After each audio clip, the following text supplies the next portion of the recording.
কোরআন কি বলছে? তারা বলে নবী এটা রচনা করেছে। আর আমি উদ্ধৃতি দিয়েছি, হয়তো ভুল শুনেছেন। আমি যা বলেছি সূরা সাজদা অধ্যায় 32 আয়াত 1 থেকে 3।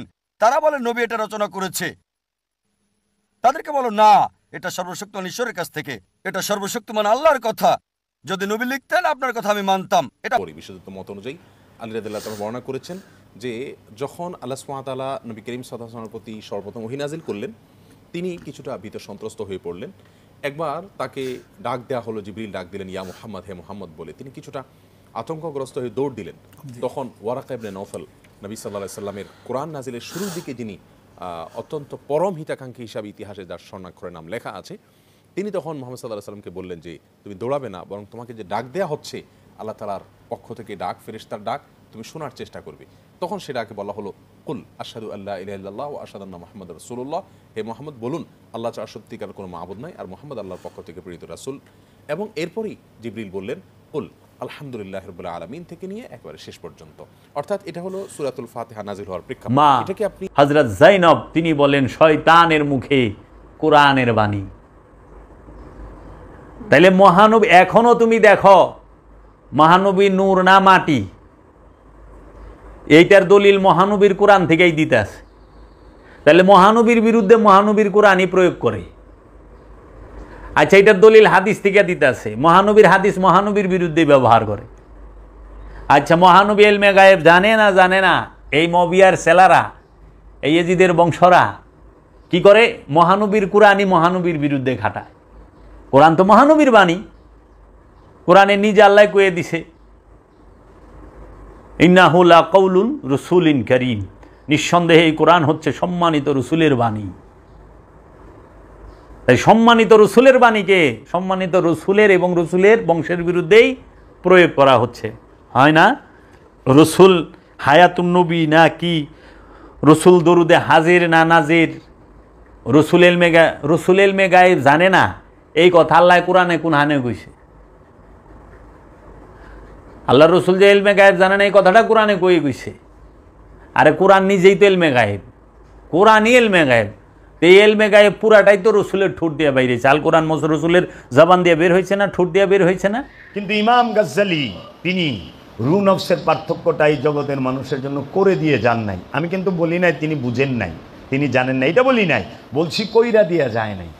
মাওলানা জালালউদ্দিন রুমি তিনি মহব্বতের উপরে সমস্ত শায়ের লিখছে, তিনি কিন্তু শায়ের লিখছে।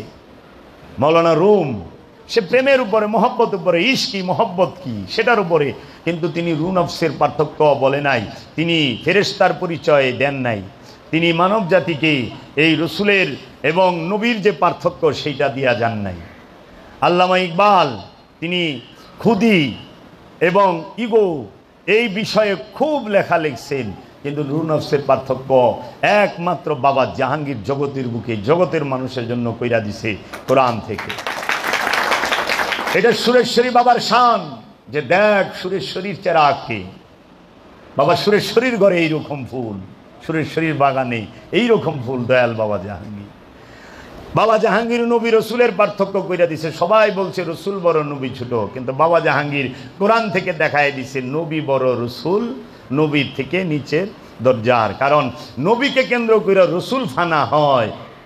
নবী আল্লাহর রহস্য জগৎ এবং সৃষ্টি জগতের কেন্দ্রবিন্দুতে অবস্থান করে, আর রসুল তিনি ওই নবীকে অনুসরণ করে ওই কেন্দ্রের মাঝে ফানা হওয়ার প্রচেষ্টায় থাকে, এবং রসুল নির্বাচিত হয় সেইটা ফেরেশতা থেকে এবং ইনসান থেকে, সূরা হজের ৭৫ নম্বর আয়াত। আর নবী নির্বাচিত হয় একমাত্র মানব জাতি থেকে। এই নফসের ভাগ হয়, নফস একটা, নফস অনেক প্রকার। কি? নফসে ইনসানি, নফসে হাইয়ানি, নফসে শাজারা, এইভাবে যে মানুষের নফস, নফসে জিনের নফস, এই গাছপালা তরুলতার নফস, উদ্ভিদের নফস, এবং জীব জানোয়ার গরু মহিষ ভেড়া বকরি এই পশুর নফস। আবার এই সমস্ত নফসের মধ্যে পশু পাখির নফসের কোনো স্তর নাই, গাছপালা তরুলতার নফসের কোনো স্তর নাই। নফসের স্তর আছে কার? মানুষের। কি? নফসে আম্মারা। নফসে আম্মারা কি? যে শয়তান যুক্ত প্রাণ, তাহলে নফস কারে কয়? এই জগতের বুকে বাবা জাহাঙ্গীর কইছে তার কিতাবে, আর আমি জাবের এই সোশ্যাল মিডিয়ায় বলতাছি, শুইনা রাখো জগৎবাসী, একদিন চোখ বন্ধ করে ভালামু। বাবা জাহাঙ্গীরও বন্ধ করছে, আমরাও করুম। শোনো জগৎবাসী, নফস কারে কয়, প্রাণ কারে কয়? এই মানবীয় ইন্দ্রিয়ের বিচিত্র গতি প্রবাহের অপর নাম হচ্ছে নফস। লেখা তুইও তোমরা কিতাব লাগবা, আমরাও আলোচনা করুম, ওটি দিয়া কিতাব লেখা কাটিং ফিটিং বাইন্ডিং করে লাগাই দিবা। আমি কি হনু রে? কিচ্ছু না, টেস্ট পাও নাই, স্বাদ পাও নাই। বই পইরা কথা কই না, নূর বাবা জাহাঙ্গীরের সিনায় ধইরা কথা কই, বাবা জাহাঙ্গীরের জবান দিয়া কথা কই, বাবা জাহাঙ্গীরের নূরের সাথে কথা কই, বাবা জাহাঙ্গীরের নূরের চেহারার দিকে তাকায়া কথা কই, বাবা জাহাঙ্গীরের মোহব্বতে কথা কই। এটা মুর্শিদের দয়া। মুর্শিদ দয়া করলে। নফস কাকে বলে তুমি কে জানো? এই মানবীয় ইন্দ্রিয়ের, এই যে যতটি 10টা ইন্দ্রিয়ের দ্বারপথ আছে না, এই মানুষের 10টা ইন্দ্রিয়ের দ্বারপথের বিচিত্র গতি প্রবাহের অপর নাম হচ্ছে নফস। এই মানবীয় ইন্দ্রিয়ের বিচিত্র গতি প্রবাহকে বাবা পবিত্র করতে হবে, তাইলে তুই পবিত্র মানুষ, তাইলে তুই পবিত্র মানুষ। আর এই মানবীয় ইন্দ্রিয়ের বিচিত্র গতি প্রবাহকে যে পবিত্র করতে পারে সে মুমিন। তার চেহারা দেখা ইবাদত। 1000 বছরে এই রকম মহাপুরুষ আসে যার চেহারা দেখা ইবাদত, যার চেহারা দেখলে পাপ ঝইরা যায়। এই মহাপুরুষ পাওয়া যায় না, চাপাবাজ অনেক পাওয়া যায়, মহাপুরুষ পাওয়া যায় না। কে বুঝাইব? নফস কি জগতে কেউ বুঝাইতে পারে নাই, কেউ এইভাবে বলে নাই যে তোমার এই দেহের মধ্যে 10টা ইন্দ্রিয় দ্বারপথ, সেই 10টা কি? কর্ণ, চক্ষু, দম, জবান, মুখ, এই হাত, পা, তোমার পায়খানার রাস্তা, প্রস্রাবের রাস্তা, তোমার ইন্দ্রিয়, এই স্পর্শ, এই সমস্ত কিছুর যে বিচিত্র গতি প্রবাহ সে সমস্ত দিকে ছুটিয়া চলতেছে। এই বিচিত্র গতি প্রবাহের অপর নাম হচ্ছে নফস। আর এই নফস সে ফানা হবে রুহের কাছে, রুহের মধ্যে ফানা হবে, ওলিয়ে কামেলের মধ্যে ফানা করতে হবে। তাই আমার বাবা জাহাঙ্গীর ধ্যান শিখায় রে। আমার বাবা জাহাঙ্গীর কইছে, তুই ক এই চোখ দুইটা আমার না, আমার মুর্শিদ বাবা জাহাঙ্গীরের। এই চোখ দিয়ে আমি দেখি না, আমার বাবা জাহাঙ্গীর দেখে। এই চোখ দিয়া আমি কাঁদি না, আমার বাবা জাহাঙ্গীর কাঁদে। এই চোখ দুইটা আমার না, আমার বাবা জাহাঙ্গীরের। দেখছস এই মানবীয় ইন্দ্রিয় যে চোখ, এইটার গতি প্রবাহকে মুর্শিদের দিকে রাইখা দিছে। দেখছস প্রাণ কেমনে পবিত্র হয়। নফসে আম্মারা কি?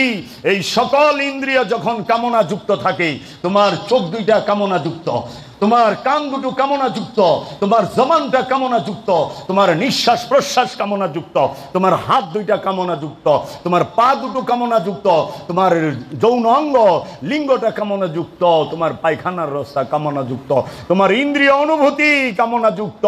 তুমি নফসে আম্মারা, তুমি নফসে আম্মারা, তোমার নফসটা নফসে আম্মারার মধ্যে রয়েছে এই কামনা যুক্ত সকল ইন্দ্রিয়ের বিচিত্র গতি প্রবাহ। যখন সে ফানা হওয়ার জন্য বেকারার হয়ে যায়, অস্থির হয়ে যায়, বেচান হয়ে যায়, তখন সে খোঁজে ওলিয়ে কামিলকে, মুর্শিদকে। যখন সে ওই মুর্শিদের কাছে যা বায়াত হইতে পারে, তখন সে হয় আমানু। ওই আমানু, তখন ওই আমানুকে মুর্শিদ বলে, আয় আমি তোরে পার করে দিব। কি পার করে দিব? এই কামনার সাগর পার করে দে, আয়। তুমি মানুষ, তুমি শয়তান যুক্ত, তুমি ইনসান, তুমি শয়তান যুক্ত। তোমাকে কি হইতে হবে জানো? মানুষ থেকে আমানু হইতে হবে। আমানুকে যে মুরিদ হইছে রসুলের কাছে, পীরের কাছে, সে আমানু। এ আমানু কি করবে? এই মানবীয় ইন্দ্রিয়ের যে গতি, বিচিত্র গতি প্রবাহ, এই সমস্ত ইন্দ্রিয়কে কি করবে? ফানা করবে। এখন সামনাসামনি আমার সব দেখতেছেন না, আমার কথা, আমার চেহারা, আমার আপনজন, কে কি কইতেছে, কে কি করতেছে। মাওলা হুসাইন শহীদে আজম বলা হয়েছে, সবচেয়ে বড় চাক্ষুষ সাক্ষী যিনি, তিনি হলেন মাওলা হুসাইন। মাওলা হুসাইনের থেকেও একজন বড় চাক্ষুষ সাক্ষী আছে, আরেকজন। জানেন সে কি? মাওলা হুসাইনের থেকেও আরো বড় একজন চাক্ষুষ সাক্ষী, সে হইল মাওলা হুসাইনের একমাত্র বেঁচে যাওয়া ছেলে কারবালায়, মাওলা ইমাম জাইনুল আবেদিন আলাইহিস সালাত।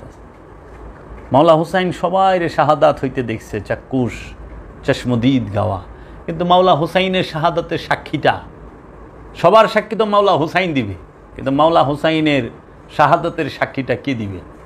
যে তাকে কিভাবে, কেমন করে হত্যা করা হইল, কেমন করে শাহাদাত করল, কে কিভাবে তাকে আঘাত করল, আঘাতের পরে, শাহাদাতের পরে তারে কে কি করল, সেই সাক্ষীটা দিবে একমাত্র ইমাম জয়নুল আবেদিন আলাইহিস সালাতু ওয়াস সালাম, যিনি মাওলা হুসাইন এমন কিছু করে নাই যার জন্য মাওলা হুসাইনকে এইভাবে শাহাদাত করতে হবে। মাওলা হুসাইন কোনো অপরাধ করে নাই, মাওলা হুসাইন মাসুম, নিষ্পাপ। মাওলা হুসাইনের সমস্ত আওলাদরা নিষ্পাপ, মাওলা হুসাইনের স্ত্রীগণেরা নিষ্পাপ, মেয়েরা তৈয়বা তাহেরা। কোরআন বলছে, কোরআন বলছে যে হে আহলেল বাইত, আল্লাহ তো চায় আপনাদেরকে সবসময় পবিত্র রাখতে, আল্লাহ সবসময় পবিত্র রাখছেন। কোরআনে আল্লাহ কইছে যে যখন মুবাহেলায় যায়, আল্লাহর হাবিব রে আল্লাহ কইতেছে, হে আমার হাবিব আপনি বইলা দেন যে চলো আমরা আল্লাহরে ডাকি। যারা মিথ্যা কথা বলে, মিথ্যা আরোপ করে দিনের উপরে, চলো আমরা আল্লাহরে ডাকি। নাদু আবনা আনা ওয়া আবনাকুম ওয়া নিসাআনা ওয়া নিসাকুম ওয়া আনফুসানা ওয়া আনফুসাকুম নাদু, চলো আমরা ডাকি। উদুনি শব্দের অর্থ হইল একা ডাকা, উদুনার শব্দের অর্থ হইল দুইজনে ডাকা, উদুকুম মানে সবাই মিলে ডাকা, নাদু আমরা ডাকি, চলো। আবনা আনা ও আবনাকুম, তোমরা তোমাদের ছেলেদেরকে নিয়ে আসো, আমি আমার ছেলেদেরকে নিয়ে আসি। তোমরা তোমাদের নারীদেরকে নিয়ে আসো, ও নিসা আনা, তোমাদের নিসাদেরকে, নারীদেরকে নিয়ে আসো, নিসা আনা ও নিসা আকুম, তোমরা তোমাদের নারীদেরকে আনো, আমি আমার নারীকে আনি। ও আনফুসানা, তোমরা তোমাদের নফসগুলোকে নিয়ে আসো, আমি আমার নফসগুলোকে নিয়ে আসি।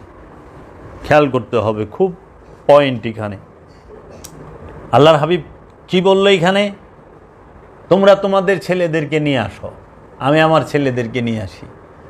ওই ইহুদিরা তারা তাদের ছেলেদেরকে নিয়ে আসলো। মাওলা মোহাম্মদ, মহাপ্রভু মোহাম্মদ সাল্লাল্লাহু আলাইহি ওয়াসাল্লাম, তিনি তার দুই সন্তানকে নিয়ে গেলেন। ওই ছেলের জায়গায় মহানবী কাকে নিয়ে গেলেন? মাওলা হাসান, মাওলা হুসাইন, দুইজনকে। মাওলা হাসান, মাওলা হুসাইন যে মহানবীর সন্তান, সেইটা প্রমাণিত কোরআনুল মাজিদ দ্বারা, কোনো হাদিস না, কোনো আজগবি শরীফও না, কোনো হুজুর শরীফও না। এবং এই যে বুলডোজার মৌলবী যারা আছে, যারা বুলডোজার দেয় রসুল, আউলাদের রসুলের মাজার ভাঙছে, এদেরকে, এদের অনুসারীদেরকে বুলডোজার মৌলবী বলা হয়। যারা নাকি এখনও বলে ওলি আল্লাহদের মাজার ভাঙ্গা দাও, এইখানে উস্কানি দেয়, এরা হলো বুলডোজার মৌলবী। এই বুলডোজার মোল্লারা তারা এইখানে এই কোরআনের যে আয়াতটা মুবাহেলার, আয়াতে মুবাহেলা আর একটা হলো আয়াতে তাতে হির।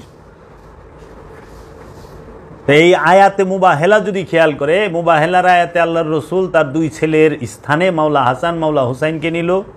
নারীদের স্থানে তার মেয়ে মা ফাতেমা তো সৈয়দাতুন নেসা, মা ফাতেমা আলাইহিস সালাতু ওয়াস সালামকে নিলেন। আর আনফুসানা ওয়া আনফুসাকুম, আমি আমার নফসদেরকে নিয়ে আসি। যে নফস এক বচন, নফসের বহু বচন হলো আনফুস। এর জন্য বলছে ওয়া আবনানা ওয়া আবনাকুম ওয়া নিসানা ওয়া নিসাকুম ওয়া আনফুসানা ওয়া আনফুসাকুম। আনফুসানা নফস কয় না, ওয়া নফসাকুম কয় না, আনফুসানা মানে একের অধিক নফস হইলে আনফুস। তাহলে মুহাম্মদ সাল্লাল্লাহু আলাইহি ওয়াসাল্লামের নফস কাদেরকে বলল?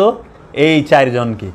মুহাম্মদ সাল্লাল্লাহু আলাইহি সাল্লামের নফসকে মাওলা আলী, মা ফাতেমা, মাওলা হাসান, মাওলা হুসাইন, এই চারজন হইল মহানবীর নফস। আর এই চার নফসের যে জীবন, যে রূহ, সে হচ্ছে মহানবী স্বয়ং নিজে। তো এই যে গেল পাক পাঞ্জাতন আয়াতে, সেই আওলাদকে কারবালায় কাটল কে? নরপিশাচ এজিদের বংশ, এজিদের অনুসারী।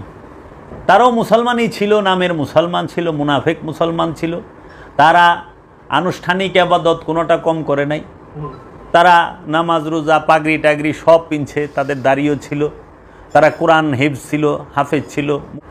মাওলা হুসাইনকে এই 400 বেতনখোর মৌলবী মুফতি মিলা একটা ফতোয়া লিখছিল, বাগি। মাওলা হুসাইনকে কি বলা হয়েছে? বাগি। মাওলা হুসাইনের উপরে ফতোয়া কি? বাগি। খেয়াল করেন, মাওলা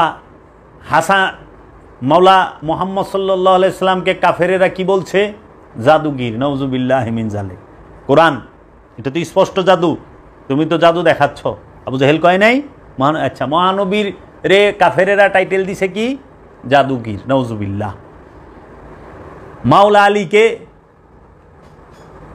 এই মবিয়া সে কি বলছে? যাবেন আপনি আগে ন্যায় বিচার করেন, তারপরে আমি বায়াত নিব। এই অজুহাতে সে আন্দোলন করছে। কি অজুহাতে? যে হযরত উসমান রাদিয়াল্লাহু তাআলা আনহুকে যে শাহাদাত করছে তাদের ন্যায় বিচার করতে হবে। হ্যাঁ কইছে, আগে তাদের ন্যায় বিচার করেন, যদি বিচার ন্যায্য হয় তাইলে আমি কি করব?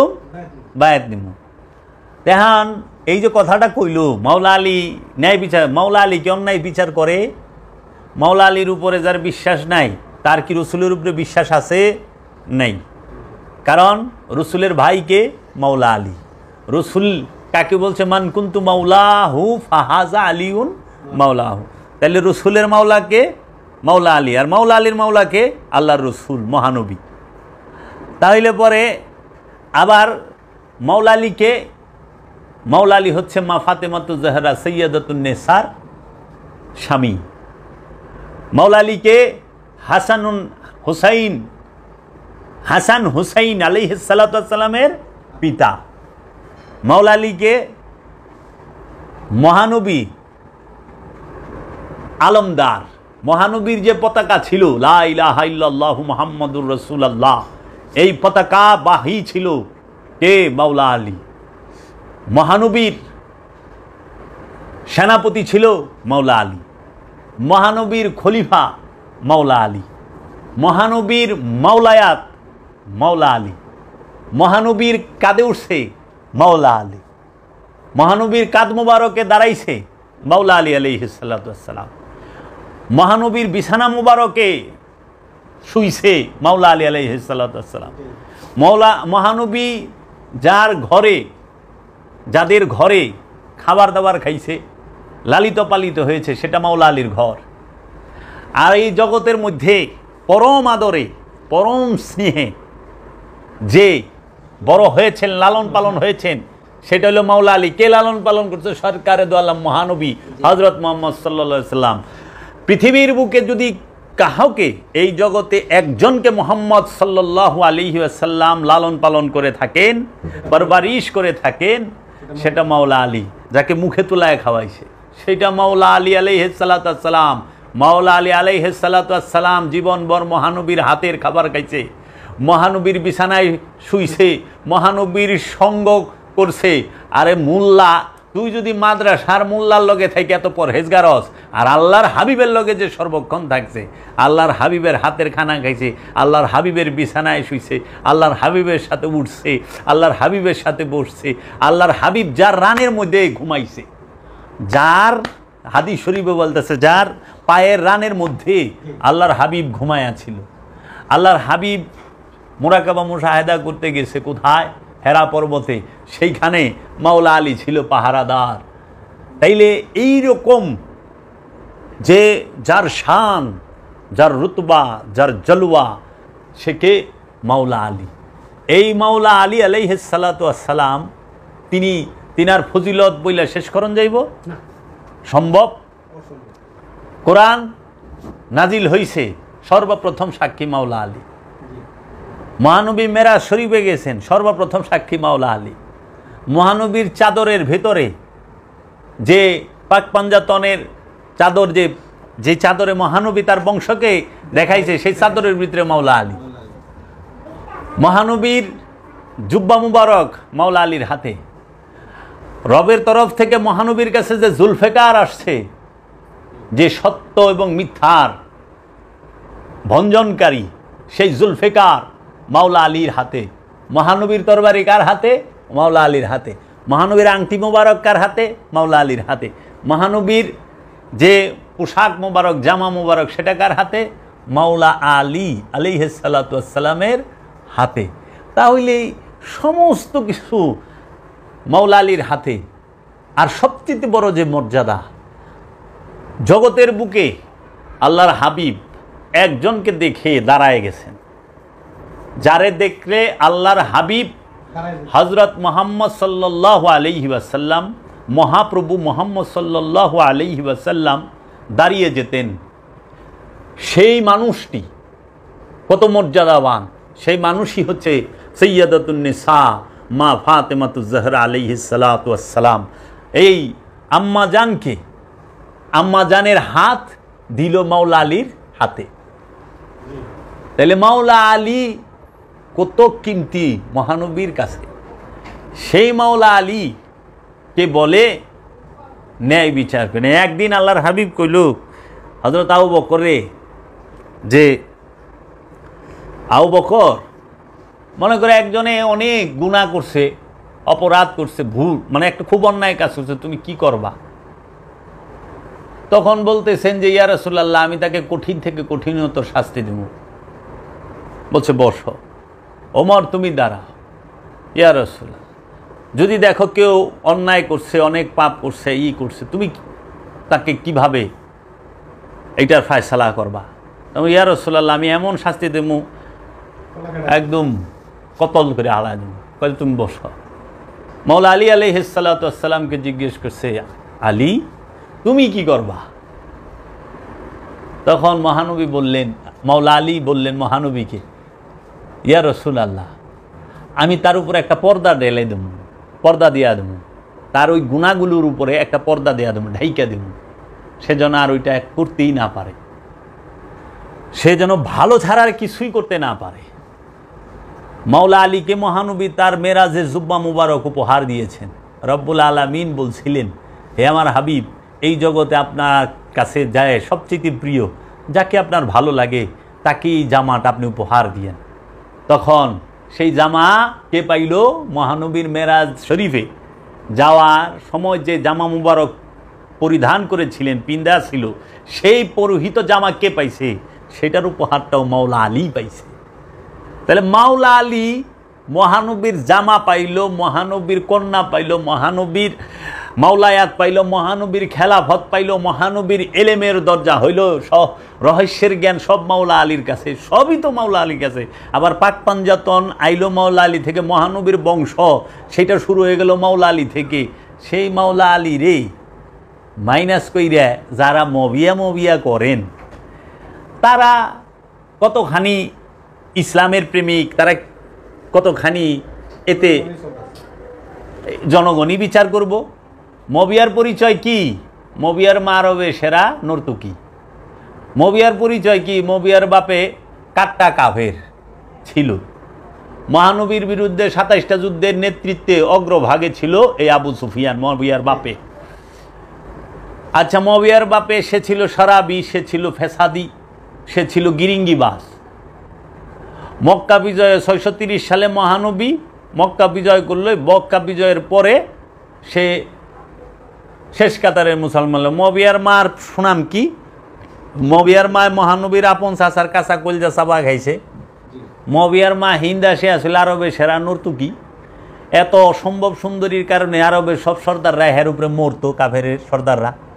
তাহলে কাফের সর্দাররা সবাই হের লগে একটু থাকবার, বিয়ে শাদী করবার, সংসার করবার কামনা বাসনা তাগো ছিল।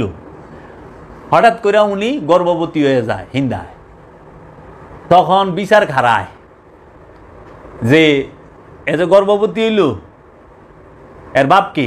এত বিয়া শাদী হয় নাই, কিন্তু পেট হয়ে গেছে, গর্ভে সন্তান এসে গেছে, তাহলে এটার বাপ কে?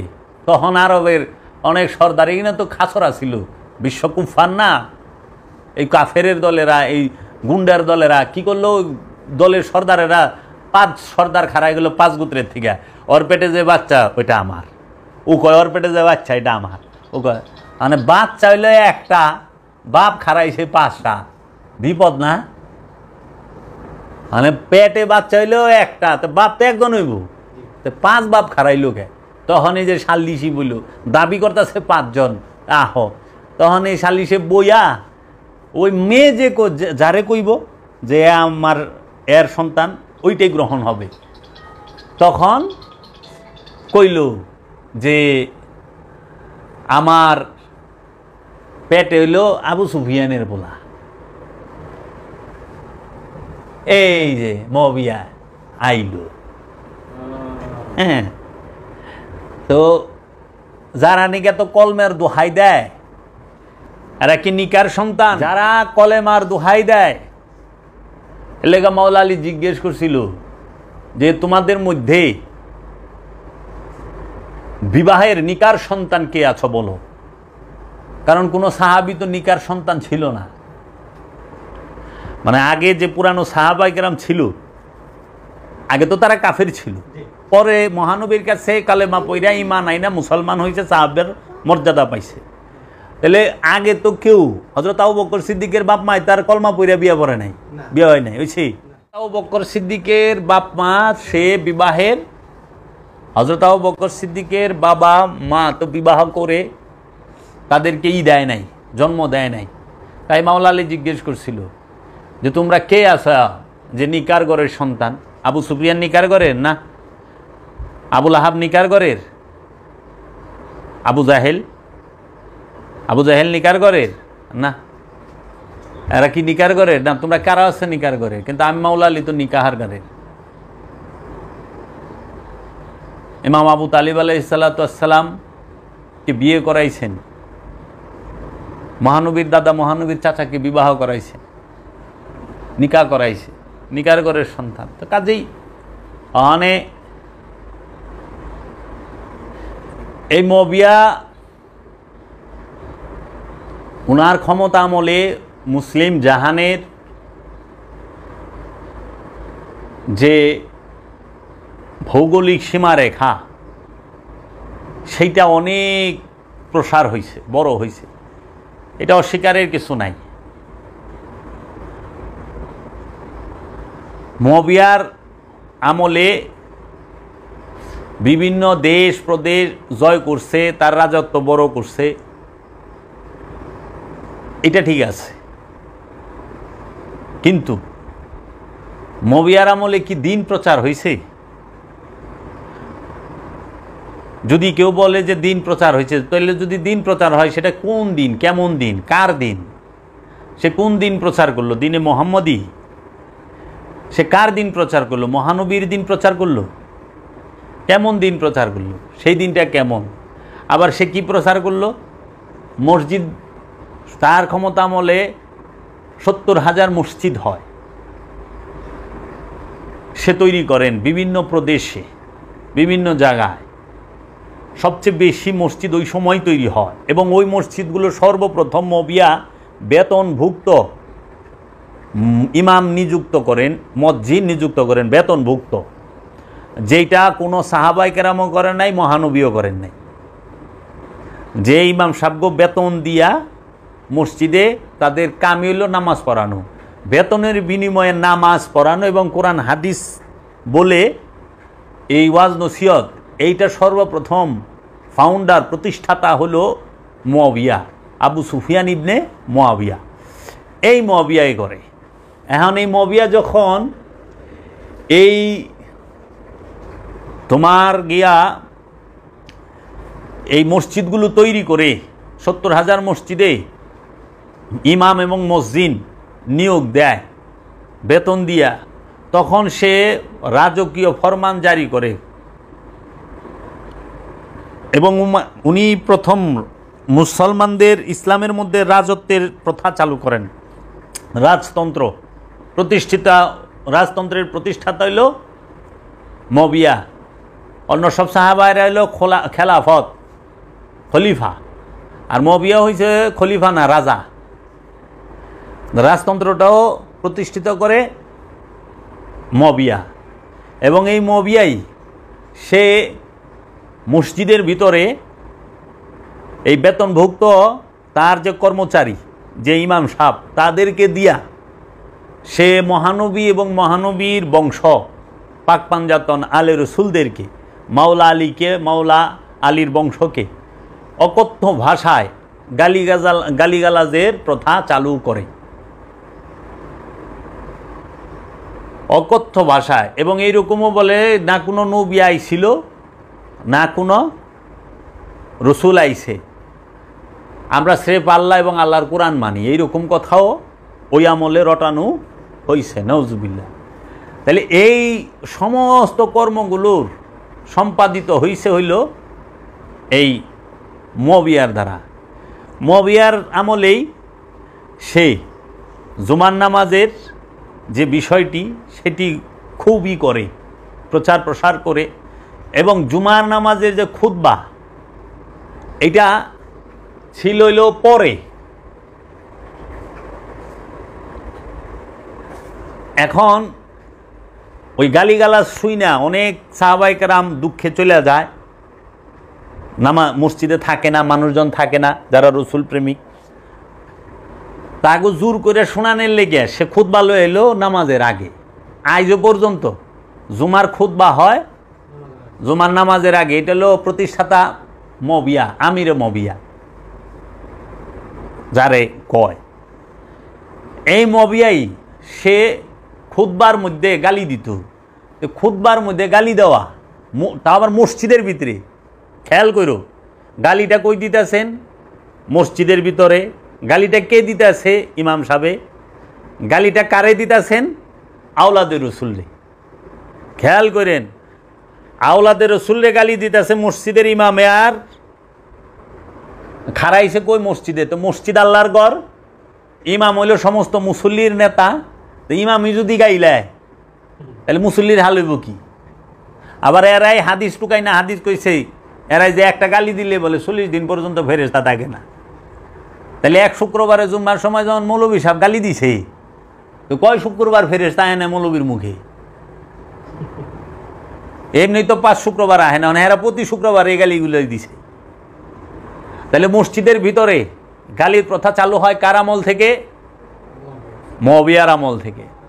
মসজিদের মিম্বরে দাঁড়ায়া গালি দেয় কে? মবিয়া আমল থেকে, মবিয়ার নিযুক্ত মসজিদের মৌলবীরা। আবার এই মসজিদের ভিতরে জুমার নামাজে খুতবা শোনা হইল ওয়াজিব। ওয়াজিব, এটা করতেই হবে। আর এই ওয়াজিব খুতবার ভিতরে গালি দিত। তাহলে খুতবার মধ্যে, ওয়াজিবের মধ্যে গালির প্রথা চালু কে করছে? মবিয়া। সালাতে দাঁড়ানো অবস্থায় আমার কাছে প্রশ্ন, যে গালি দিলে কি অজু ভাঙ্গে? আলেম সমাজে টুকুইবেন যারা শরীয়তের আলেম, গালি দিলে কি শরীয়তি অজু ভাঙ্গে না ভাঙে না? অভিশাপ বর্ষণ করত। খুতবায় দ্বারা একই অভিশাপ দেওয়ার কোনো বিধান চালু আছে কিনা? তাহলে ইসলামের বিরুদ্ধে তো সবচেয়ে বেশি মবিয়াত থেকেই শুরু হয়েছে, এবং তাও সেটা ইবাদতের ভিতরে। মসজিদ আল্লাহর ঘর, আপনারা বলেন মসজিদ আল্লাহর ঘর। মসজিদের বা যদি আমরাই করি সেজদার স্থান, সেজদার স্থানকে বলা হয় মসজিদ। জান্নাতের বাগান, জান্নাতের একটা টুকরা, এটাকে বলা হয় মসজিদ। তা আপনারা জান্নাতে বইও গালি দেন, আপনারা সেজদার স্থানে খাড়ায়ও গালি দেন। মবিয়ারা দেয় না? মবিয়া জান্নাতে খাড়ায়ও গালি দিছে। যদি মসজিদের অর্থ সেজদার স্থান হয়, সেটা সেজদার স্থানে ঘাড়ায়ও গালি দিছে। মসজিদ অর্থ যদি আল্লাহর ঘর হয়, আল্লাহর ঘরে ঘাড়ায়ও গালি দিছেন। তাইলে পরে এই যে গালাগালি সিস্টেমটা দীর্ঘ প্রায় 90 বৎসরের মতো চালু ছিল। তখন একজন শাসক হযরত উমর বিন আব্দুল আজিজ রাদিয়াল্লাহু তাআলা আনহু, ওনাকে সম্মান জানাই, সেই আশেকে রসুল, হজরত ওমর বিন আব্দুল আজিজ, যিনি প্রথম মুজাদ্দিদ, সংস্কার করে যে উমর বিন আব্দুল আজিজ, বাদশাহ উমর বিন আব্দুল আজিজ, সেই গালি বন্ধ কইরা সে কি করলো, আলে রসুলের উপরে, আলে রসুলের উপর দরুদ চালু করলো। দরুদ তাদের উপরে, গালি চালু করছে মবিয়া, আর দরুদ চালু করলো উমর বিন আব্দুল আজিজ। আবার এই উমর বিন আব্দুল আজিজই যে এমন একটা কাজ করছেন তিনি, সেটি হলো যে মা ফাতেমার যে বাগে ফিগাত, মহানবী যে উইল কইরা একটা বাগান লিখা দিছিল, এই বাগে ফদকটা হজরত আবু বকর সিদ্দিক ক্ষমতায় আইসা প্রথমেই বাজেয়াপ্ত করেন। ওইটারে আবার জারি রাখেন হজরত উমর।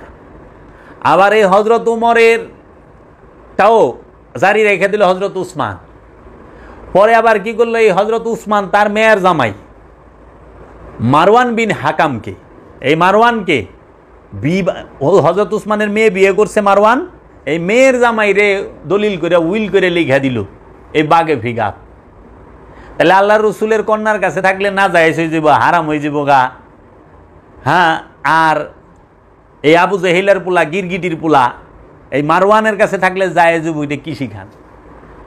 পরে এই বাগে ফিগাত এই মারওয়ানের গোষ্ঠীর কাছেই ছিল। এই হজরত ওমর বিন আব্দুল আজিজ যে বাদশাহ, যে খুতবার মধ্যে গালির বদলে দরুদ চালু করলো, সেই বাদশাহ ঈশা এই বাগে ফিগাত আওলাদের রসুলের নামে সে উইল কইরা ফেরত দেয় এবং সে লেখে যে এটা সারাসার জুলুম ছিল, এটা আওলাদের রসুলের উপরে জুলুম করা হয়েছে। তখন উনি আবার এটারে ফেরত দেন। কিন্তু এর মাঝখানে মাওলা আলী কিন্তু 4 বছর ক্ষমতায় ছিল, বাগে ফেগাত ফিরাত নাই এলে বলছে আল্লাহ রসুল দিতে জানে, নিতে জানে না। আওলাদের রসুল দেয়, নেয় না, ক্ষমতায় থাকা অবস্থা কিন্তু ধরেও নাই, টাচও করে নাই। তাহলে কথা হইল যে সেই মবিয়ার এত গুণের শেষ নাই। এই মবিয়ার আমলে মাওলা হাসান আলাইহিস সালাতু ওয়াস সালামকে বিষ প্রয়োগ কইরা চক্রান্ত করে হত্যা করা হয়। মাওলা আলীর হত্যার পিছনে মবিয়ার গভীর ষড়যন্ত্র আছে। আবার এই মবিয়ার আমলেই উম্মুল মুমিনিন হযরত মা আয়েশা সিদ্দিকাকে শহীদ করা হয়। তাও করে কে? হযরত উসমানের মেয়ের জামাই আর মবিয়ার প্রধানমন্ত্রী, তার নাম হলো মারওয়ান বিন হাকাম। এই মারওয়ান বিন হাকাম আর মবিয়া মিলা মা আয়েশাকে এই বৃদ্ধ বয়সে শাহাদাত করে। কোন মৌলবী কয়? কয় না। এই মবিয়ার আমলেই হযরত আবু বকর সিদ্দিকের বড় ছেলে মুহাম্মদ বিন আবু বকর, তাকে গাধার চামড়ার সাথে পেঁচাইয়া জিন্দা অবস্থায় জ্বালায় দেওয়া, মেরা ভালায়। তো মাওলা হাসানকে যে শাহাদাত করলো, মবিয়া বিচার করছে না। উম্মুল মুমিনিন মা আয়েশাকে যে শাহাদাত করলো, বিচার করছে মবিয়া না। হযরত আবু বকর সিদ্দিকের বড় ছেলে মুহাম্মদ বিন আবু বকর যে শাহাদাত হইল, সেটার বিচার হয়েছে না। এবং এই মবিয়ার আমলে জলিলুল কদর সাহাবাদেরকে হত্যা করা হয়। এই মবিয়ার যখন মাওলা আলীর সাথে নাহওয়ানের যুদ্ধ করে এবং সিফিনের যুদ্ধ করে, এই দুইটা যুদ্ধে প্রত্যক্ষভাবে মবিয়া মাওলা আলীর বিরুদ্ধে যুদ্ধ করে। তার মাওলা আলীর বিরুদ্ধে যে যুদ্ধ করে, হ্যাঁ কি মুসলমান না কাফের, এটা জনগণ কইব, আমি তো জানি না। কারণ মহানবী কইছে আলী যেই দিকে মোড় নেবে, সত্য সেই দিকেই মোড় নেবে। সত্য মানে হক আলীর পিছে পিছে চলে, এটি মহানবীর বাণী, তা আমাকে কথা না। আর এটি তো ইতিহাস। তাহলে নাহওয়ানের যুদ্ধ এবং সিফিনের যুদ্ধ, সিফিনের যুদ্ধ হইল কারবালার পশ্চিম পারে, মানে ফুরাত নদীর পশ্চিম পারে, আর কারবালা হইল ফুরাত নদীর এই পারে। ওই পারে বাপের লগে, ওই পারে মাওলা আলীর লগে যুদ্ধ করে মবিয়া, আর তার উল্টা পারে মাওলা হুসাইনের শাহাদাত করে মবিয়ার মোল্লা এজিদ। বাপ পুতের খুব কেমিস্ট্রি ভালা এজিদের আর মবিয়া। তাইলে পরে এই যে মুয়াবিয়া, সে সিফিন এবং নাহওয়ানের যুদ্ধে মাওলা আলীর পক্ষে দাঁড়াইল কে? জলিলুল কদর সাহাবী হযরত ইয়াসির বিন আম্মার, উনি মহানবী বলছিলেন যে হে ইয়াসির, আম্মার তোমাকে মুনাফেকেরা হত্যা করবে। কাফেরেরা না, বলছে মুনাফেকেরা। মুনাফেকের দ্বারা তুমি শহীদ হইবা। কাফেরে শহীদ করে নাই, মুনাফেকে করছে। তো কাফের, মুমিন আর মুনাফেক, এই তিনটা বিষয়। যারা মুনাফেক তারা, আচ্ছা, সিফিনের যুদ্ধে মাওলা আলীর পক্ষ হইয়া যুদ্ধে লড়েন হযরত ওয়াইস করনি। হযরত ওয়াইস করনিকে শহীদ করেন এই মুআবিয়া। ইয়াসির আম্মারকে শহীদ করে এই মুআবিয়ার দল। হযরত আবু হুরায়রাকে শহীদ করে এই মুআবিয়ার দল। তাহলে হযরত ইয়াসির আম্মার, হযরত আবু হুরায়রা রাদিয়াল্লাহু তাআলা আনহু, হযরত ওয়াইস করনি রাদিয়াল্লাহু তাআলা আনহু, এরা সবাই মাওলা আলীর পক্ষে গেল। তাহলে হক কে? মুআবিয়ার পক্ষে একটা জলিল কদর সাহাবীর নাম কোন তো? তাহলে তারা গেল মাওলা, এই মুআবিয়া করলো এটি।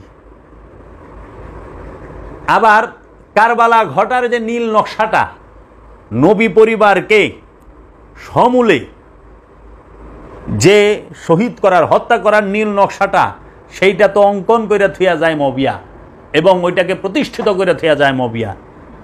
যদি মুআবিয়া ইয়াজিদকে ক্ষমতায় না বসায়, তাহলে তো এই ক্ষমতারকে অপব্যবহার করে মাওলা হুসাইন এবং নবী পরিবারকে শহীদ করতে পারে না।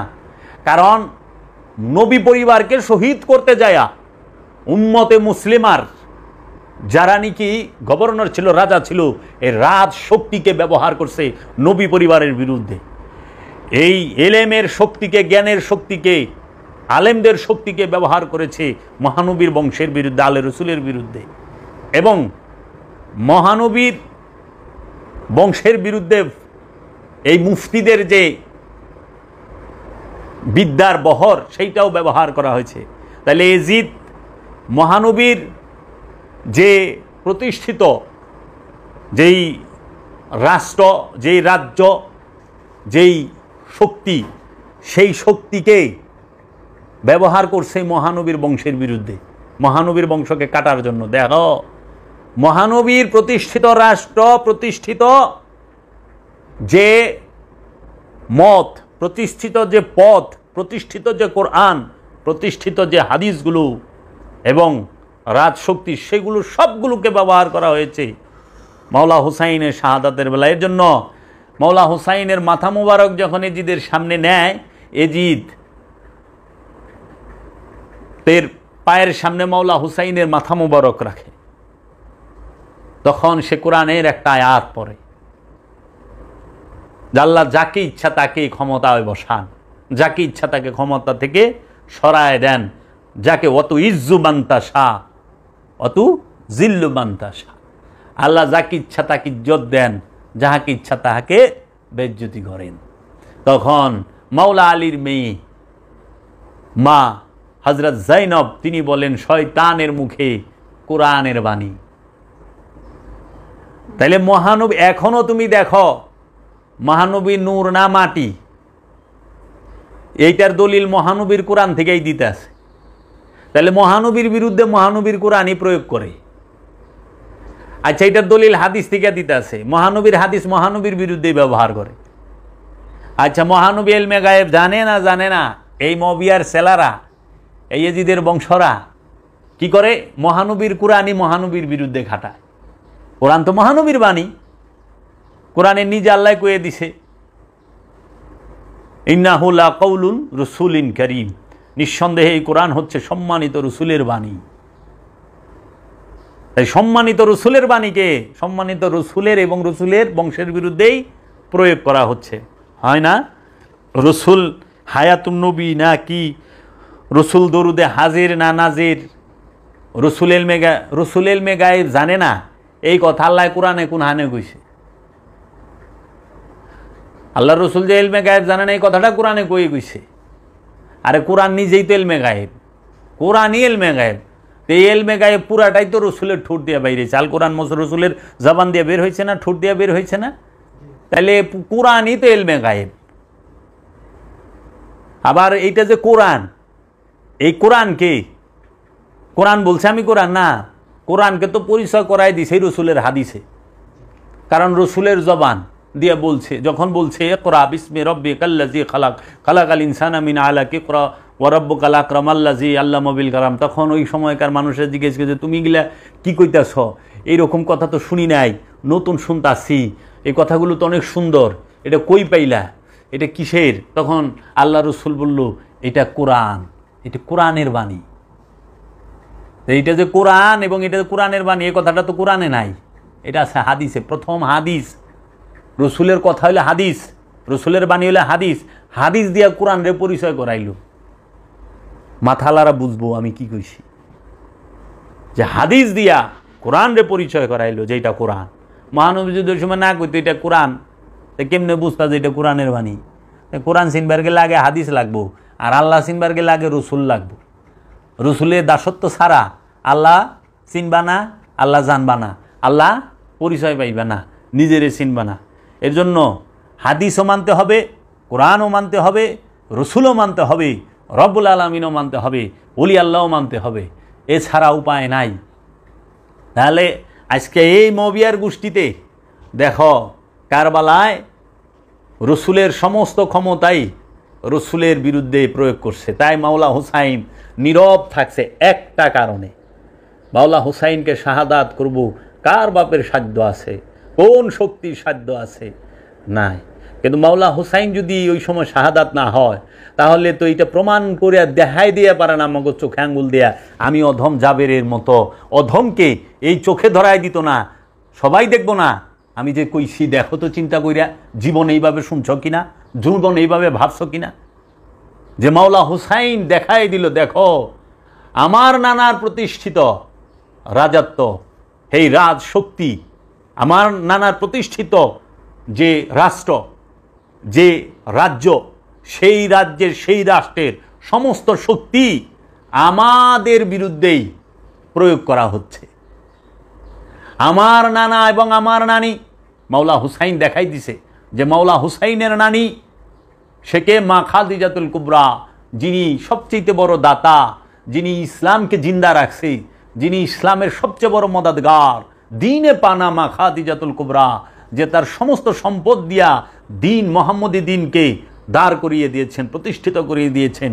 সবচেয়ে বড় দান যদি ইসলামের জন্য কারো থাকে, সেটা হলো মা খাদিজার। মা খাদিজা ছাড়া আর কারো এত বড় দান নাই। অন্য সমস্ত সাহাবায়ে কেরামদের দানটা হচ্ছে মা খাদিজার সামনে শস্য পরিমাণ, মা খাদিজার সামনে শস্য পরিমাণ। আজকে এই আলেম সমাজ, এই বিকা হুয়া মৌলবীর দল, এরা কখনোই মা খাদিজার ফজিলত, মা খাদিজার এত বড় দানের কথা কয় না। তাইলে মাওলা হুসাইনের নানির খাওয়ন খায়া, মাওলা হুসাইনের নানার দেওয়া খাওয়ন খায়া যারা বাইচা ছিল, যারা জীবন বাঁচাইছে, তারাই অস্ত্র লইয়া কারবালায় দাঁড়াইছে। তো মাওলা হুসাইন যদি ওইখানে না যাইতো, তাইলে তো আমরা এটা বুঝতাম না যে যার নিমক খায় তার লগে নিমক হারামি করে, যার রহমতে বাইচা থাকে তার লগেই বেইমানি করে।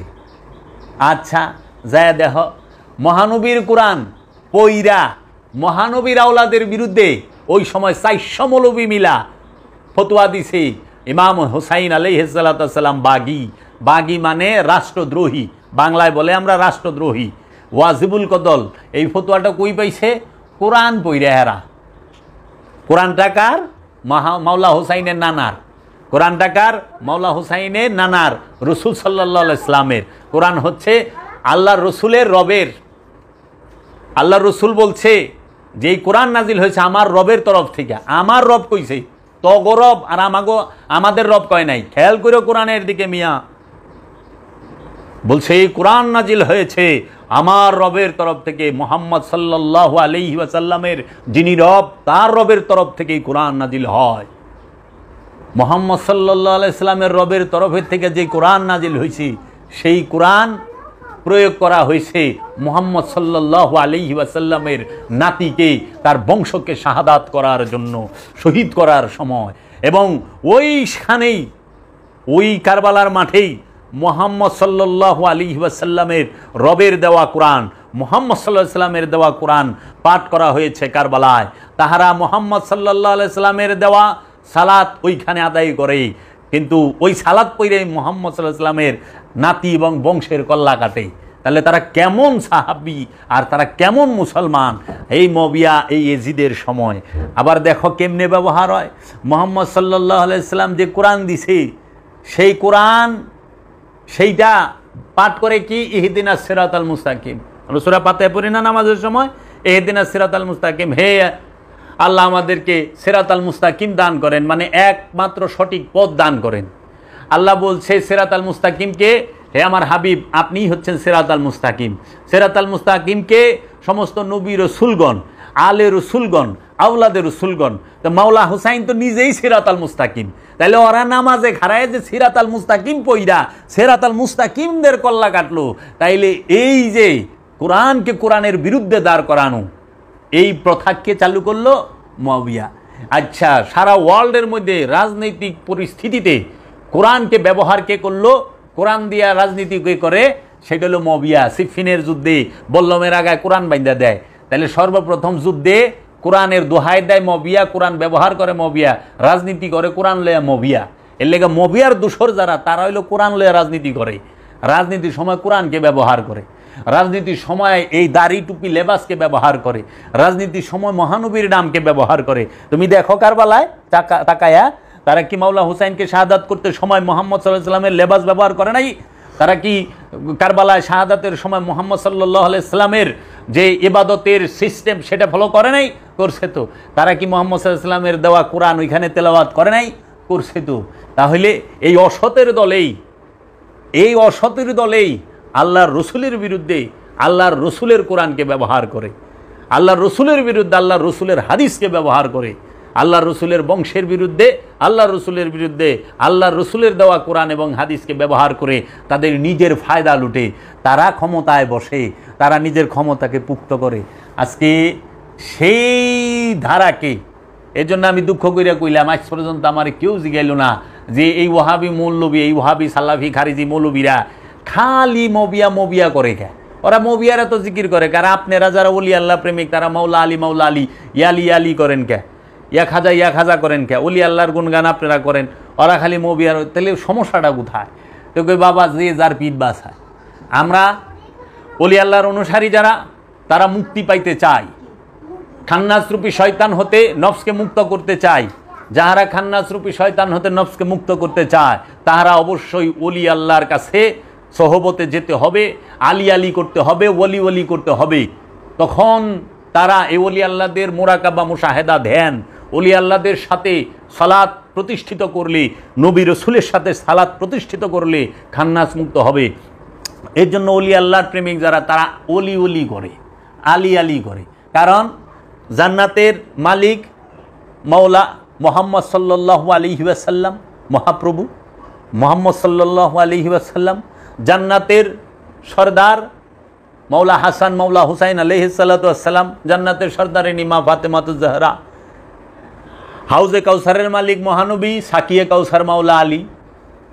তাহলে জান্নাতের মালিক, জান্নাতের সর্দার, জান্নাতের দাতা, জান্নাতে হাউজে কাউসারের মালিক, হাউজে কাউসারের দাতা তো রসুল এবং রসুলের বংশ। এর লেগে ওলি আল্লাহ প্রেমিকরা, ওলি আল্লাহরা ইয়া আলি করে, ইয়া মোহাম্মদ করে, ইয়া নবী সালাম আলাইকা বলে, ইয়া রসুল সালাম আলাইকা বলে, ইয়া হাবিব সালাম আলাইকা বলে, ইয়া মোহাম্মদ সাল্লে আলা মোহাম্মদ বলে, হ্যাঁ সাল্লাল্লাহু আলা মোহাম্মদ সাল্লাল্লাহু আলাইহি ওয়াসাল্লাম বলে। কেন? কারণ জান্নাতটা যে মহানবীর বংশের, এইখানকার সর্দার সব মহানবীর বংশের, তাই আমরা ওইখানকার। আর জাহান্নামটা মবিয়ার 14 গোষ্ঠীর, মবিয়ার নানার দাদার সব কাট্টা কাফের ছিল। ওই লেগে ওরা মবিয়া এখন কি? কারণ সারা ওয়ার্ল্ডের মধ্যে মৌলবাদের সর্বপ্রথম মৌলবাদ প্রতিষ্ঠা করে মবিয়া, বেতনভুক্ত মৌলবী নিযুক্ত করে মবিয়া, এবং ইসলামকে রাজনীতিতে ব্যবহার করে মবিয়া, কোরআনকে রাজনীতিতে ব্যবহার করে মবিয়া, কোরআনকে যুদ্ধে ব্যবহার করে মবিয়া, ষড়যন্ত্র করে মবিয়া, রসুলের বিরুদ্ধে, রসুলের বংশের বিরুদ্ধে ষড়যন্ত্র করে জন্মের পর থেকেই মবিয়া। এর জন্য যাহারা মবিয়ার সেলা তারা দেখবেন রসুলের কথা বললেই যদি বলেন আজকে ঈদে মিলাদুন্নবী সাল্লাল্লাহু আলাইহি ওয়াসাল্লাম, আজকে আমাদের সেরা ঈদ, সৃষ্টিকুলের শ্রেষ্ঠ ঈদ, দয়াল রসুলের আগমনের ঈদ, জন্মের ঈদ, তখন এই মবিয়ার সেলা রেজিদের সেলা কেব কই পাইলেন? দলিল কই? কোরআনে কই আছে? হাদিসে কই আছে? কোন সাহাবী করছে? নবী পরিবারে কে করছে? মহানবী করেছেন? দলিল দেন। দলিল কই? দলিল ছাড়া কিছু মানা যাবে না, কোনো কিছু করা যাবে না, শিরক বেদাত না যাইস, ফতোয়া মাইরা দিব কয়ে এই এজিদ আর মবিয়ার সেলায়। এজিদের না যায় সাউলাদরা জন্ম দিছে কিন্তু পিতৃ পরিচয় দেয় না, এর লেগা ওরা মবিয়ারে বাপ মানে কিন্তু নাম কয়ে পারে না, আর মবিয়ারে বাপ মানে। আর আমার ইমানের পিতা মাওলা আলী, আমার ইমানের পিতা মাওলা হাসান, মাওলা হুসাইন, আমি বুকে থাপড় দিয়া গই, সিনা চৌড়া করে গই, আমি মাওলা আলী আলাইহিস সালাতু ওয়াস সালাম এবং মাওলা হুসাইন হাসান আলাইহিস সালাতু ওয়াস সালামের ওই ঘরানার সন্তান, আমি তাহারা আমার ইমানের পিতা, তাহারা আমার সমস্ত কিছুর আমার পিতা তারা। আমি পরিচয় দিতে পারি কিন্তু মবিয়ার পোলায় পোলায় গেলে পরিচয় দেওয়া পারে না। এখন দেখ যাইয়া যখন তুমি কইবে আজকে 10ই মুহররম, পবিত্র আশুরা দিবস, পবিত্র মুহররমের মাসে এই কারবালা ঘুরছে, মুসলমান জাতির সুখের মাস, সর্বশ্রেষ্ঠ সুখের মাস, যেই মুহররম মাসে দ্বীনকে হত্যা করা হয়েছে, কোরআনকে হত্যা করা হয়েছে, আওলাদে রসুলকে হত্যা করা হয়েছে, দ্বীনে পানাকে হত্যা করা হয়েছে, কোরআনকে হত্যা করা হয়েছে, মাওলাকে হত্যা করা হয়েছে, তখনই বলবে এই কই ফেলেন? এই মুহররমের মধ্যে এই যে তাজিয়া বের করবেন, এই যে কানবেন, কানলেন যে দলিল ফেলেন কই? কানলেন দলিল ফেলেন কই? দলিল কই? কোরআন হাদিসে মুহররম যে করতে হবে, কোরআনে সূরা, কোন সূরা আয়াত আছে দেখেন, কোন হাদিস আছে? দলিল কো? ও দলিল তো নাই। তো তোর বাপে মরলে যে তুই কান্দস, দলিল কই ভাইলি? কোরআনে কই আছে?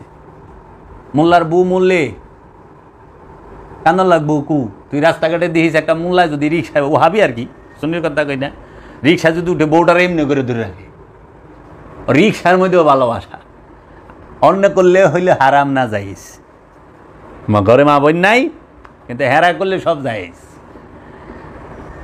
কারণ এগো কই খেয়ে রে, এরা মাইক দেয়া কইতো, সাধারণ মানুষে কয় না, সাধারণ মানুষে তো বিরোধিতা করে না, করে না, করেই মৌলবী, ও করেও বেশি, কয়ও বেশি।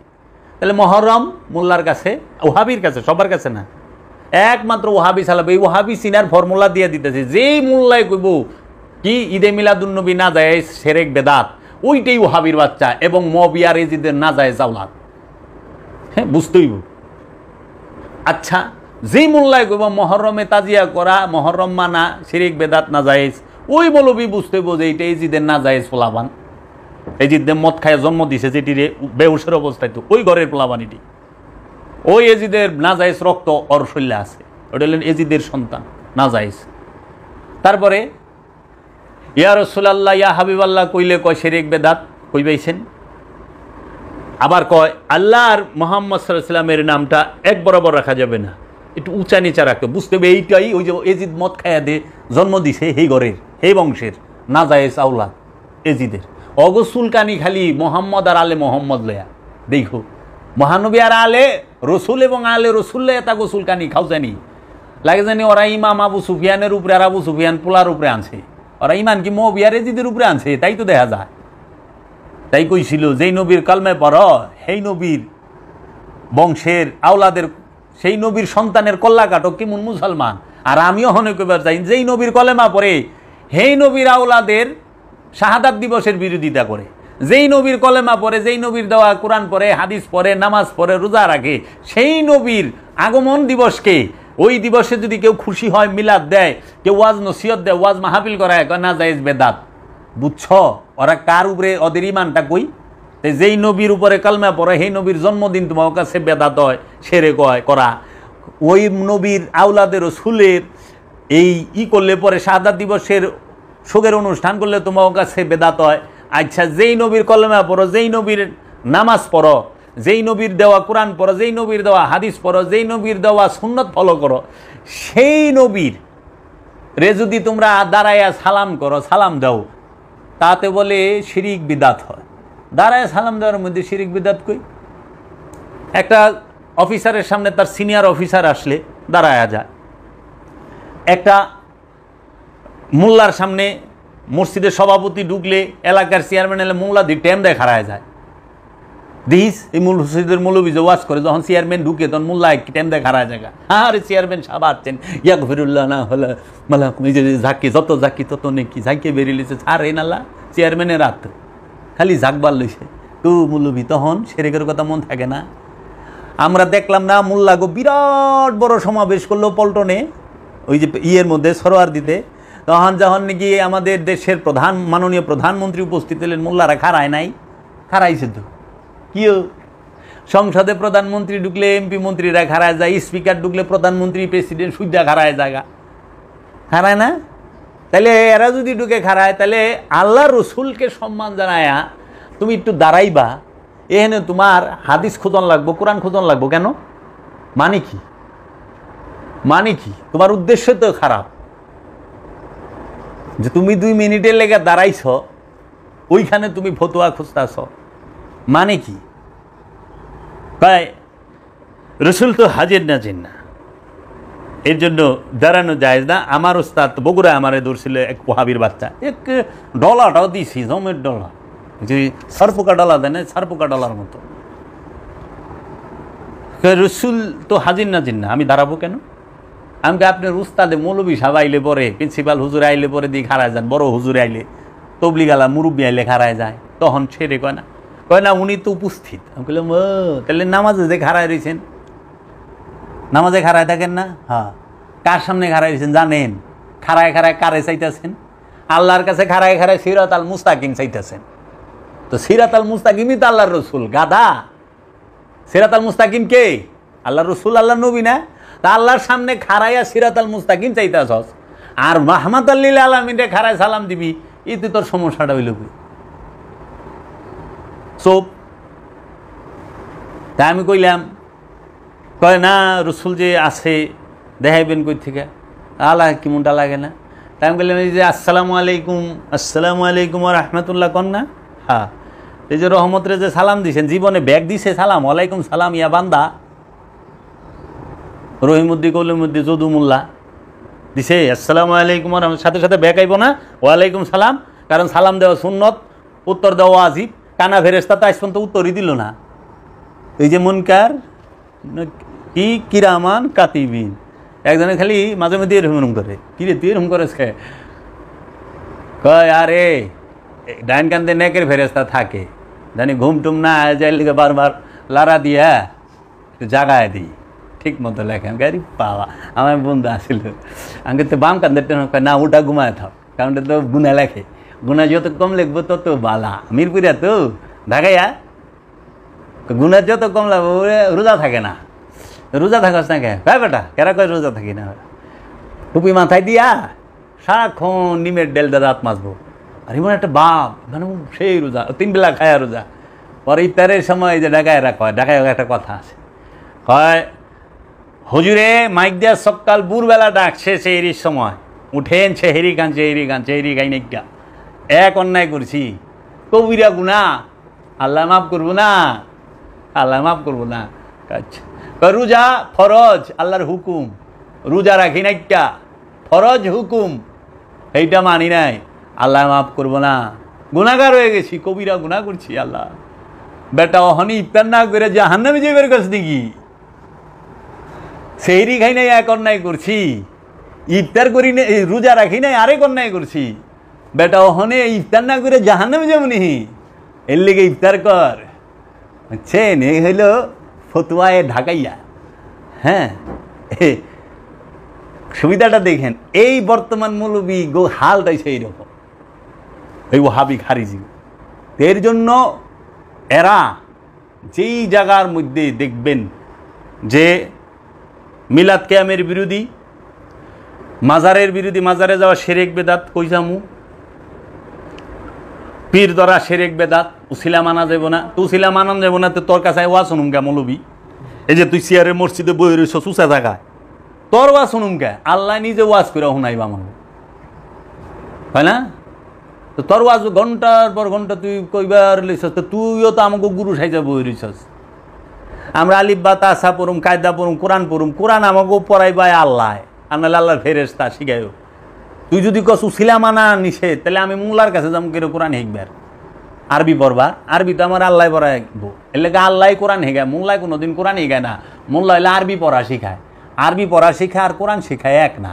আরবি ভাষা শেখা আর কোরআন শিক্ষায় এক বিষয় না বাবা। কোরআন আরবিতে নাজিল হয়েছে দেখে আরবি ভাষাটা শিখতে হয় সবার। মানে কোরআন যদি অন্য কোনো ভাষায় নাজিল হইতো, ওই ভাষাই শিখতে হইতো। তো কাজী কোরআন হচ্ছে আল্লাহর নূর, কোরআন আল্লাহর রব্বুল আলামিন থেকে নাজিলকৃত। আমরা আরবি ভাষা শিখি, কোরআনের বাণী আরবি, এর জন্য আরবি ভাষা পড়ে আমরা কোরআনের বাণীটাকে বোঝার চেষ্টা করি। এর লেগে ভাষা শিক্ষা জ্ঞানের মানদণ্ড নয়। জ্ঞান ভাষা শিখে কেউ কিছু সৃষ্টি করতে পারে নাই, বুঝতেইব। এর জন্য এই জিনিসগুলা দেখা যায় ওহাবিকে একটাই সমস্যা, ওরা রসুল মানব না, আল্লাহ রসুল মানব না, ওগা আর কোনো কিছু সমস্যা নাই। দাড়ি টুপি জুব্বা কুব্বা বাড়ি ঘর, এই তোমার যে কোরআন হাদিস মসজিদ মাদ্রাসা গিলা এত বেদাত বেদাত করি। এদিনকে বলেছে এই যে মিলাদ বেদাত, এইটা বেদাত, এইটা বেদাত। আমি বলছি মৌলবি তুমি নিজেও বেদাত। কারণ 1867 সালে সর্বপ্রথম ভারতবর্ষে আরবিক মাদ্রাসা বানাইছে, গাড়ছে কাসেম নানুতুবি সাহেব আর খলিল আহমদ আম্বুটি সাহেব, দেওবন্দ মাদ্রাসা প্রতিষ্ঠাতা। এই 1867, তাহলে কতশো বছর আগে? মাত্র 100, ওইদিকে গেলে 27 আর এদিকে গেলে 23, 27 আর 23 কত হয়? 50, 150 বছর আগে। আজ থেকে 150 বছর আগে ভারতবর্ষে মাদ্রাসাতে সবচেয়ে বড় বেদাত হলো মাদ্রাসা। সবচেয়ে বড় বেদাত কি? এই আরবিক মাদ্রাসা। এটা রসুলের জমানায় ছিল না, সাহাবীর জমানায় ছিল না, তাবিনের জমানায় ছিল না, তাবিনের জমানায় ছিল না। আচ্ছা, কোনো কিতাব মানে কোরআন শরীফ, কোরআন মাজিদ বাদে হাদিসের যে কিতাব, এটাও বেদাত। হাদিসের যে কিতাব, কারণ হাদিসের কিতাব লেখা হয় আব্বাসীয় ক্ষমতা আমলে, খলিফা মনসুরের আমলে। তাহলে হারুনুর রশিদ, মামুনুর রশিদ এগো আমলে,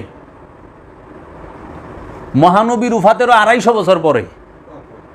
তো মহানবীর ইন্তেকালের 250 বছর পরে হাদিসের বই লেখা হয়, হাদিস লেখা হয়।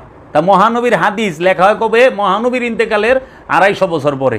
তাহলে 250 বছরে কোনো সাহাবী, মহানবীর জমানায় হাদিসের কোনো কিতাব ছিল না, এবং মহানবী বলে নাই তোমরা আমার হাদিস লেখো। মহানবী নিষেধ করছে, আরো মহানবী বলে নাই। তাহলে হাদিসের কিতাব কে?